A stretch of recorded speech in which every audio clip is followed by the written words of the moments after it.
అందరికీ నమస్కారం. సాంబశివ, ఏఐటీయూసీ అన్నమయ్య జిల్లా ప్రధాన కార్యదర్శి.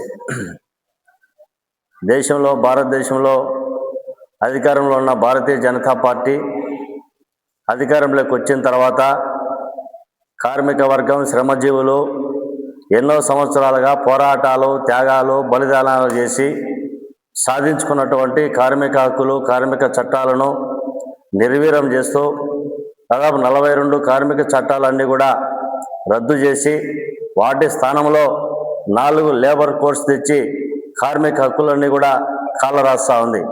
కార్మిక వర్గం ఈరోజు సమ్మె చేసేటటువంటి హక్కు లేకుండా, కనీస వేతనాలు లేకుండా, సమ్మె చేసే సందర్భంగా బేరసారాలు అడిగే హక్కు లేకుండా, కనీస వేతనాలు లేకుండా, గతంలో పోరాటాల ద్వారా సాధించుకున్నటువంటి 8 గంటల పని దినాలను రద్దు చేస్తూ కార్పొరేట్ వర్గాలకు, ధనిక వర్గాలకు అనుకూలంగా 10 గంటలు, 12 గంటలు పరిశ్రమల్లో పనిచేయాలని చెప్పి ఈరోజు కేంద్ర రాష్ట్ర ప్రభుత్వాలు ఆ రకంగా కార్మిక వర్గం పైన ఒత్తిడి చేసే ప్రయత్నాలు జరుస్తూ ఉన్నాయి.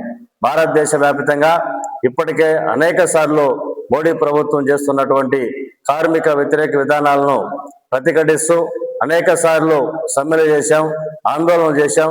కార్మిక వర్గం చేస్తున్నటువంటి సమస్యలు ఏమాత్రం కూడా పట్టించుకోకుండా కార్పొరేట్ల ప్రయోజనాల కోసమే దేశంలో బీజేపీ ప్రభుత్వం పరిపాలన సాగిస్తూ ఉంది. అందుకే కార్మిక వర్గం ఈ రోజు అంతా కూడా రాజకీయంగా చైతన్యవంతం కావాలి.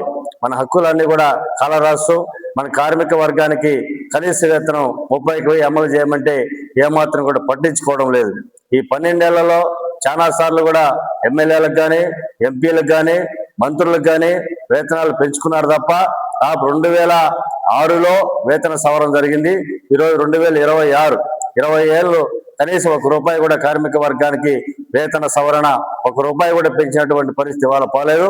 అందుకని కార్మిక వర్గం పెద్ద ఎత్తున రోడ్లపైకి వచ్చి కేంద్రంలో బీజేపీ ప్రభుత్వం, రాష్ట్రంలో ఉన్నటువంటి కూటమి ప్రభుత్వానికి వ్యతిరేకంగా కార్మిక హక్కుల పరిరక్షణ కోసం కార్మికులు 10 గంటలు, 8 గంటల పని దినాలను కొనసాగించాలని చెప్పి కార్మిక వర్గం పైన చేస్తున్నటువంటి ఒత్తిడిని తగ్గించుకోవడానికి 4 లేబర్ కోడ్స్ కోసం రద్దు చేయాలని చెప్పేసి పెద్ద ఎత్తున పోరాటాలకు సిద్ధం కావాలని చెప్పి ఈ సందర్భంగా కార్మిక వర్గానికి అప్పీల్ చేస్తా ఉన్నాం.